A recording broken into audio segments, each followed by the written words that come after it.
রাষ্ট্রপতি মোহাম্মদ শাহাবুদ্দিন পদত্যাগ করতে চান, যদিও এখনো পুরো 2 বছর তার রাষ্ট্রপতি পদে থাকার মেয়াদ আছে। তা সত্ত্বেও রাষ্ট্রপতির ঘনিষ্ঠ একটি সূত্র বলছে মোহাম্মদ শাহাবুদ্দিন দায়িত্ব থেকে ইস্তফা দিয়ে বঙ্গভবন ছাড়তে চান।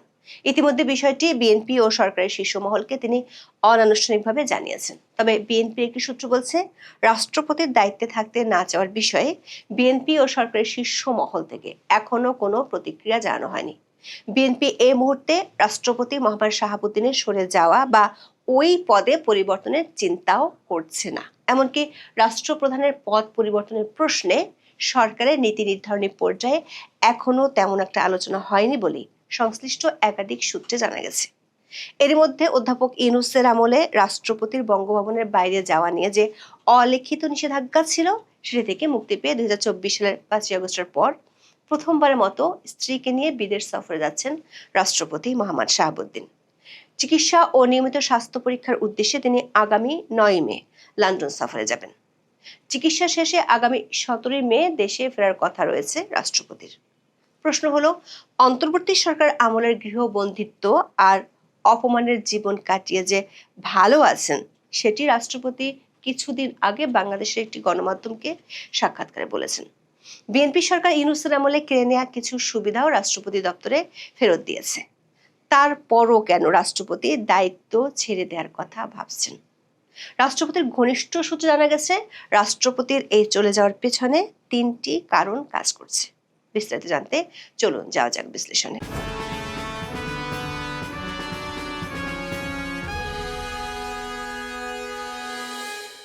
আওয়ামী লীগ সরকারের সময় 2023 সালের 24 এপ্রিল 5 বছরের জন্য রাষ্ট্রপতি হিসেবে শপথ নেন মোহাম্মদ শাহাবুদ্দিন। বাংলাদেশের সংবিধান অনুযায়ী রাষ্ট্রপ্রধান হিসেবে মোহাম্মদ শাহাবুদ্দিন বাংলাদেশের সশস্ত্র বাহিনীর সর্বাধিনায়ক। এর বাইরে পদটি মূলত অনানুষ্ঠানিক। দেশের কার্যনির্বাহী ক্ষমতা থাকে প্রধানমন্ত্রী ও মন্ত্রিসভার হাতে। দায়িত্ব নেওয়ার 16 মাসের মাথায় অভাবনীয় এক পরিস্থিতির মধ্যে পড়েন তিনি।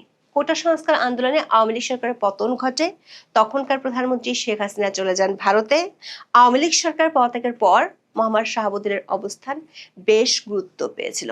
সংসদ ভেঙে দেওয়ার পর তিনিই ছিলেন দেশের শেষ সাংবিধানিক কর্তৃপক্ষ। অন্য কোনো সাংবিধানিক পদে শেখ হাসিনা আমলে নিয়োগ করা কেউ থাকতে পারেননি মোহাম্মদ ইউনূসের আমলে। এমনকি অনেককে জেলেও যেতে হয়েছিল। কিন্তু বঙ্গভবনের থেকে যান মোহাম্মদ শাহাবুদ্দিন। তাকেই সংসদ বিলুপ্ত করার আদেশ দিতে হয়েছে। মোহাম্মদ ইউনূসের নেতৃত্বাধীন অন্তর্বর্তী সরকারকে শপথ পড়াতে হয়েছে। অন্তর্বর্তী সরকার নেওয়ার সিদ্ধান্তগুলোকে অধ্যাদেশে পরিণত করতে তাকেই সই দেওয়ার আনুষ্ঠানিকতা সারতে হয়েছে। এমনকি নির্বাচনের পর তারেক রহমানের নতুন সরকারও রাষ্ট্রপতি শাহাবুদ্দিনের কাছ থেকে শপথ নিয়েছে। সংসদের প্রথম অধিবেশনে বিএনপির মন্ত্রিসভার অনুমোদন করা ভাষণও দিতে হয়েছে। মোহাম্মদ ইউনূসের আমলে তিনি যে বেশ চাপের মধ্যে ছিলেন এবং এক ধরনের বঙ্গভবনের 4 দেয়ালের মধ্যে বন্দী ছিলেন, তা নিয়ে নিজের মুখে প্রথম বোমা ফাটান ত্রয়োদশ জাতীয় সংসদ নির্বাচনের তফসিল ঘোষণার দিনই। 2025 সালের 11 ডিসেম্বর আন্তর্জাতিক সংবাদ মাধ্যম রয়টার্সকে হোয়াটসঅ্যাপে দেয়া এক সাক্ষাৎকারে জানিয়েছিলেন, তাকে ঘিরে মোহাম্মদ ইউনূস সরকারের কর্মকাণ্ডে তিনি অপমান বোধ করেছেন। সেজন্য ফেব্রুয়ারির সংসদ নির্বাচনের পর নিজের পদ থেকে সরে যেতে চান বলে নিজেই বলেছিলেন। এর মধ্যে নির্বাচন হয়ে যায়, বিএনপি সরকার গঠন করে।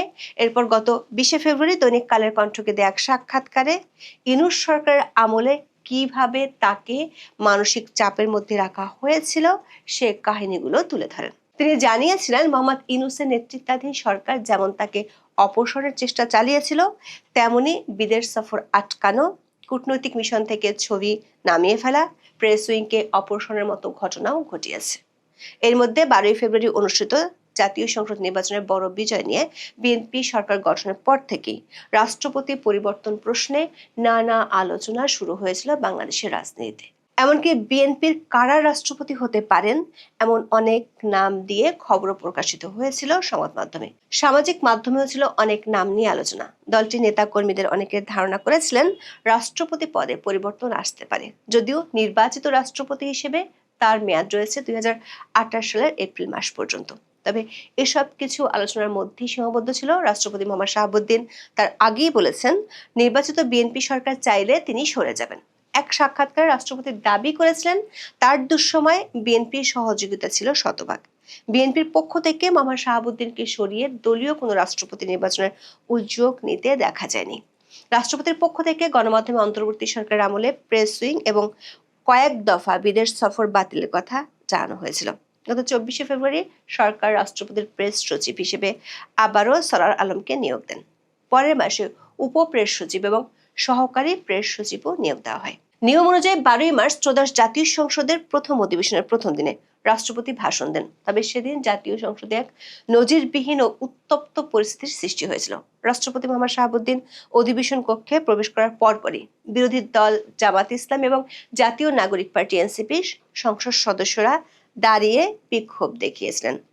এমনকি এ সময় তাদের হাতে জুলাই গাদ্দার সংবলিত বিভিন্ন প্ল্যাকার্ড দেখা যায়। বিরোধী দলের এক সংসদ সদস্যকে রাষ্ট্রপতির ডায়াসের দিকেও তেড়ে যেতে দেখা গিয়েছিল। ওই দিন সংসদে সাংবাদিকদের কাছে জামাতের আমির ডাক্তার শফিকুর রহমান রাষ্ট্রপতির বিরুদ্ধে 3টি অভিযোগ তুলে ধরে পদত্যাগ দাবি করেন। এমনকি তিনি রাষ্ট্রপতিকে মিথ্যাবাদী বলেও মন্তব্য করেছিলেন। রাষ্ট্রপতির ঘনিষ্ঠ একাধিক সূত্র বলছে, এরপর থেকে রাষ্ট্রপতি মোহাম্মদ শাহাবুদ্দিন দায়িত্ব থেকে ইস্তফা দেওয়ার চিন্তা ভাবনা করছেন।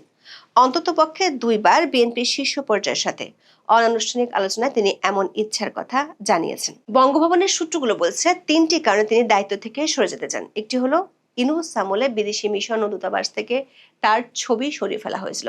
2টি সাক্ষাৎকারে তিনি বিষয়টি নিয়ে অপমানিত বোধ করেছেন বলে জানিয়েছিলেন।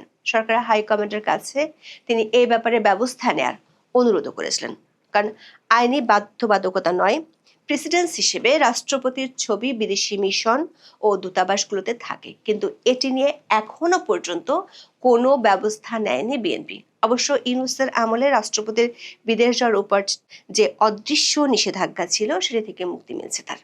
2024 সালের 5ই আগস্টের পর প্রথমবারের মতো দেশের বাইরে সফরে যাচ্ছেন তিনি। 76 বছর বয়সী রাষ্ট্রপতি মোহাম্মদ শাহাবুদ্দিনের সঙ্গে এই সফরে থাকছেন তার সহধর্মিণী ডক্টর রেবেকা সুলতান এবং ব্যক্তিগত চিকিৎসক সহ 4 সদস্যের একটি প্রতিনিধি দল। 9 মে বাংলাদেশ থেকে লন্ডনে যাবেন, যেখানে একটি বিশেষায়িত হাসপাতালে তার প্রয়োজনীয় স্বাস্থ্য পরীক্ষা ও চিকিৎসা হবে। আগামী 17 মে তার দেশে ফেরার সম্ভাবনা রয়েছে। 1975 সালের প্রেসিডেন্টস রিমিনারেশন অ্যান্ড প্রিভিলেজ অ্যাক্টের 12 নম্বর অনুচ্ছেদ অনুযায়ী প্রেসিডেন্ট নিজের ছুটি নিজেই মঞ্জুর করেন। স্বাস্থ্য বা ব্যক্তিগত কারণে তিনি সর্বোচ্চ 4 মাসের ছুটিতে থাকতে পারেন। তবে ছুটিতে যাওয়ার আগে সেটি অবশ্যই জাতীয় সংসদের স্পিকারকে জানাতে হয়। রাষ্ট্রপতির কার্যালয় থেকে জানা গেছে ইতিমধ্যে এ বিষয়ে প্রক্রিয়া শেষ করা হয়েছে। দর্শক, প্রায় 2 বছর পর চিকিৎসা সেবা নিতে বিদেশ যাচ্ছেন তিনি। 2023 সালের অক্টোবরে সিঙ্গাপুরে রাষ্ট্রপতির কার্ডিয়াক বাইপাস সার্জারি হয়েছিল। এরপর 2024 সালের মার্চ মাসে তিনি দুবাই হয়ে লন্ডনে স্বাস্থ্য পরীক্ষা করাতে যান এবং সেখান থেকে ফিরে আসেন।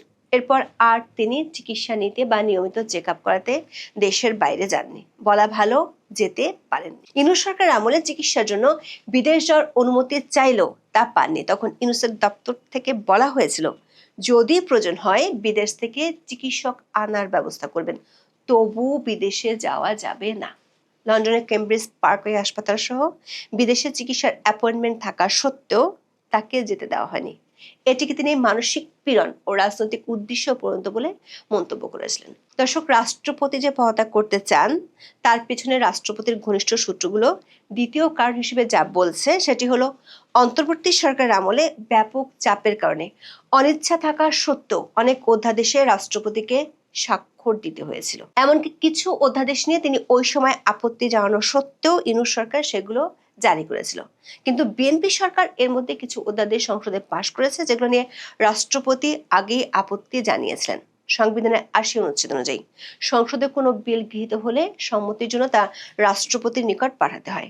রাষ্ট্রপতির কাছে পাঠানোর 15 দিনের মধ্যে তিনি তাতে সম্মতি দিবেন, কিংবা অর্থ বিল ছাড়া অন্য কোনো বিলের ক্ষেত্রে বিল বা তার কোনো অংশ পুনর্বিবেচনার অনুরোধ রাষ্ট্রপতি করতে পারেন।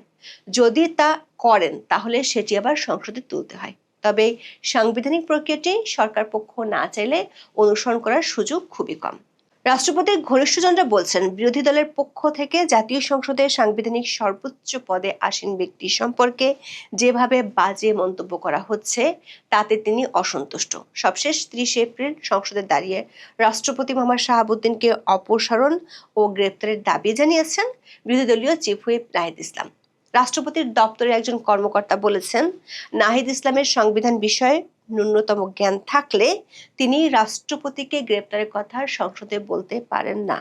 কারণ সংবিধানের ৫১-১ ও ২ অনুচ্ছেদে রাষ্ট্রপতিকে তার কাজের জন্য ইনডেমনিটি দেওয়া আছে। এই ইনডেমনিটি এমন যেটির কারণে রাষ্ট্রপতিকে তার কাজের জন্য তার বিরুদ্ধে কোনো আদালতে কোনো প্রকার ফৌজদারি মামলা করা যায় না, এমনকি তার গ্রেপ্তার বা কারাবাসের জন্য কোনো আদালত থেকে পরোয়ানা জারি করা যায় না। এই ৩টি কারণে রাষ্ট্রপতি এরই মধ্যে বিএনপির হাইকমান্ডকে তার সরে যাওয়ার বার্তা দিয়েছেন। যদিও বিএনপির একটি সূত্র বলছে, রাষ্ট্রপতির দায়িত্বে থাকতে না চাওয়ার বিষয়ে বিএনপি ও সরকারের শীর্ষ মহল থেকে এখনো কোনো প্রতিক্রিয়া জানানো হয়নি। এর মধ্যে চিকিৎসার জন্য রাষ্ট্রপতির বিদেশ যাওয়ার প্রক্রিয়া প্রায় শেষ হয়ে গেছে। বিদেশ থেকে ফেরার পর হয়তো বিষয়টি নিয়ে আনুষ্ঠানিকভাবে আলোচনা হতে পারে, এমন একটি ইঙ্গিত পাওয়া গেছে বঙ্গভবন থেকে। এখন এ পর্যন্ত। সবাই ভালো থাকুন, সুস্থ থাকুন, নিরাপদে থাকুন। দেখা হবে আগামী পর্বে।